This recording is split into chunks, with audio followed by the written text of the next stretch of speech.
नमस्कार दोस्तों, daily news India 1.0 में आपका बहुत बहुत स्वागत है।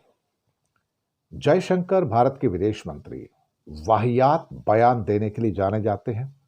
एक ऐसे विदेश मंत्री जिन्हें विदेश मंत्रालय की बेसिक जो डिसेंसीज होती हैं, नाइस्टीज जो होती है, उसकी समझ नहीं है। इसलिए मैं कहता हूं कि भारत के पास एक ऐसा विदेश मंत्री है जो वाहियात किस्म के बयान भी देता है और उन्होंने अपनी वाहियातगिरी भी शो कर दिया दुनिया के सामने कि किस किस्म से एक घटिया व्यक्ति भारत का विदेश मंत्री बन सकता है। अब उन्होंने एक भाषण देते हुए अमेरिका को और यूरोप को धमकी दे दी कि आप जो भारतीयों का जो टैलेंट है उसके फ्लो को रोक रहे हो, उसमें रुकावटें डाल रहे हो, और अगर आप एडवांस साइंस में जा रहे हो, एडवांस मैन्युफैक्चरिंग में जा रहे हो और भारतीयों के या दुनिया के जो कुछ अन्य प्रोफेशनल्स हैं उनके फ्लो के अंदर, यानी कि वो तुम्हारे देश में आके काम करना चाहते, तुम रुकावटें डालते हो, तो इससे तुम्हारा नुकसान होगा। तुम दीवारें खड़ी कर रहे हो, ये दीवारें तुम्हारा नुकसान करेंगी। और मुझे लगता है कि जो शब्द कहें कि हमारे लिए दीवार खड़ी करके यूरोपियन यूनियन और अमेरिका बहुत बड़ी गलती कर रहे हैं और वो सबसे बड़े लूजर होंगे। ये शब्द का इस्तेमाल किया गया है कि हमारे लिए वो दीवारें खड़ी कर रहे हैं और सबसे बड़े यूरोप और अमेरिका लूजर होंगे। इस बीच में उन्होंने H1B वीजा पॉलिसी पर भी बात किया है और कहा कि इस ढंग से आप टैलेंट को, प्रतिभाओं को, जो दूसरे देशों में जाके काम करना चाहते हैं, उनकी जो मोबिलिटी है, आप उससे रोक कर आप अपना नुकसान कर रहे हो, आप दीवार खड़ी कर रहे हो। उनका कहना है कि जो प्रोफेशनल्स हैं उनको वहां जाने में आप बाधाएं पैदा कर रहे हो और आपको कुल मिलाकर नुकसान ही नुकसान होगा ये दीवारें खड़ी करके।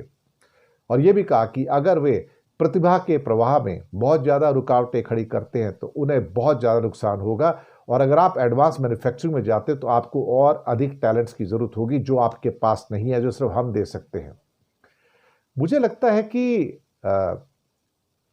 जय किशन को इस किस्म के वाहियात बयान देने की आदत पड़ी हुई है।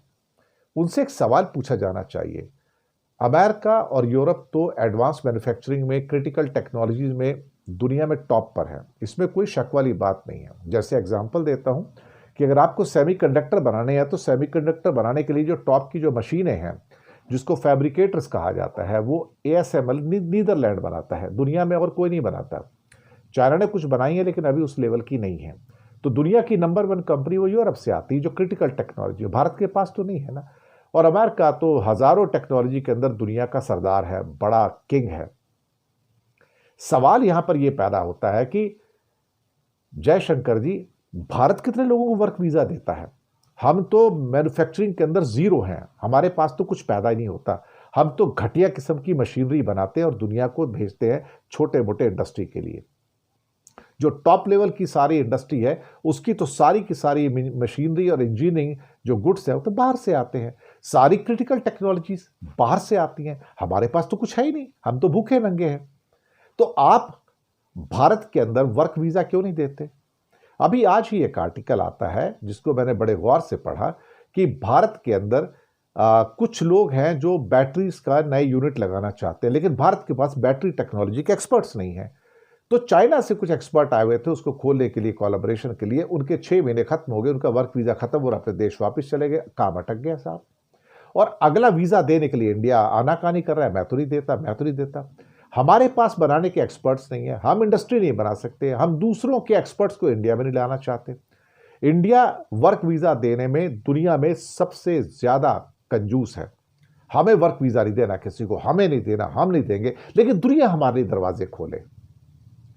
ये कैसा वाहियातपन है भाई कि दुनिया से आप कहते हो हमारे अपने दरवाजे हमारे लिए खोल दो, हम उनके लिए दरवाजे नहीं खोलेंगे। हम अपनी यूनिवर्सिटीज के दरवाजे नहीं खोलते, हम उनके साइंटिस्ट को एंट्री नहीं देते, हम उनको वर्क वीजा नहीं देते। जो थोड़े बहुत स्टूडेंट यहाँ पढ़ने आते हैं उनको जब 2 साल का उनका कोर्स पूरा हो जाता है या 4 साल का कोर्स पूरा हो जाता है यहाँ पे स्टडी का, हम उनको 2-2 साल के वर्क वीजा भी नहीं देते। इंडिया की पॉलिसी है कि हम आपकी स्टडीज के बाद, अगर आप विदेशी हैं और भारत पढ़ने आते हैं, तो आपको वर्क वीजा नहीं दिया जाएगा। आप चाहते कि आपके लोगों को अमेरिका में वर्क वीजा मिले, ऑस्ट्रेलिया में वर्क वीजा मिले, जर्मनी में, ब्रिटेन में, फ्रांस में वर्क वीजा मिले, न्यूजीलैंड में वर्क वीजा मिले, लेकिन हम नहीं देंगे वर्क वीजा आपको। तो आप सोचिए कि जो टैलेंट का फ्लो है दुनिया के अंदर, वो रोकने में अल्टीमेटली दीवार कौन खड़ी कर रहा है? क्या अमेरिका और यूरोप दीवार खड़ी कर रहे हैं? भारत दीवार खड़ी कर रहा है। दरअसल भारत में तो काम है नहीं इतना, लेकिन मुसीबत यह है कि ये दीवारें भारत ने खड़ी की हुई हैं। और भारत ने अगर ये दीवारें खड़ी नहीं की होती तो भारत में इंजीनियर्स, मेडिकल एक्सपर्ट्स और हो सकता है कि बहुत सारे साइंटिस्ट आते थे, यहाँ पर काम करते थे। हमारी यूनिवर्सिटीज के अंदर एक से एक बड़ा टैलेंट आता था, विदेशी स्टूडेंट आते थे, विदेशी फैकल्टीज आते थे, लेकिन हम वो करना नहीं चाहते। हम दरअसल विदेशियों को भारत में लाने के पक्ष में नहीं है। हमें बहुत घमंड है कि हमारे पास सब कुछ है, ऐसा है नहीं। इसलिए हम पिछड़े हुए हैं, इसलिए हमारे पास एडवांस मैन्युफैक्चरिंग नहीं है, इसलिए हमारे पास एडवांस इंजीनियरिंग नहीं है, इसलिए हमारे पास हर चीज के लिए चाइना से इंपोर्ट करनी पड़ती चीजें, क्योंकि मैन्युफैक्चरिंग का जो राजा है, जो सरदार है, जो किंग है, वो तो साहब वही है। और दुनिया की जितनी क्रिटिकल बड़ी से बड़ी टेक्नोलॉजी है उसका किंग तो अमेरिका और यूरोप है। हम तो कहीं ठहरते नहीं है, लेकिन हमने उनको H1B वीजा नहीं देना इंडिया में काम करने के लिए, हम नहीं देंगे उनको। हम चाहेंगे हमारे लोगों को मिले। और ये कहते हैं आप दीवारें खड़ी कर दो। उन दीवारों को क्या जो भारत ने 80 साल से खड़ी करके रखी हुई हैं कि हाँ, बाहर के लोगों को यहां मत आने दो, वो यहां आके काम नहीं कर सकते हैं। यह प्रश्न तो आज पूछा जाना अनिवार्य है। जयशंकर क्या, मैं मोदी से भी पूछूंगा कि भारत अपने दरवाजे क्यों नहीं खोलता बड़े टैलेंट के लिए। चाइना से टैलेंट आ सकता है और आता भी है, सिंगापुर से आता है, ऑस्ट्रेलिया से आता है, यूरोप से आता है, अमेरिका से आता है, कनाडा से आता है, बाकी डेवलपिंग देशों से टैलेंट आता है। आप क्यों नहीं दरवाजे खोलते अपने? लेकिन भारत दरवाजा नहीं खोलेगा, हमारे दरवाजे बंद रहेंगे। हम नौकरी नहीं देंगे किसी को, हमारे लोगों को वो नौकरी दें। देखिए, अब वन वे ट्रैफिक का टाइम खत्म होता चला जा रहा है, अब रिस्ट्रिक्शंस आती चली जा रही हैं। विकसित देशों के ऊपर नौकरियों का दबाव है कि वो अपने लोगों को दे, बाहर वालों को दे। तो हमारे ऊपर भी ये दबाव होना चाहिए कि हम भी अपने दरवाजे खोलें, लेकिन हम अपने दरवाजे नहीं खोलना चाहते हैं। ये हमारे साथ बहुत बड़ी दिक्कत है। और इस किस्म के वाहियात बयान देना तो जयशंकर के लिए मामूली बात है। मुझे लगता है कि जयशंकर को बैठकर सोचना चाहिए कि क्या वो इस पोस्ट के लायक फिट भी हैं या नहीं है, और कितनी बार उन्होंने यूरोप को और अमेरिका को एंटेगोनाइज किया है अपने इस किस्म के बेकार के स्टेटमेंट से।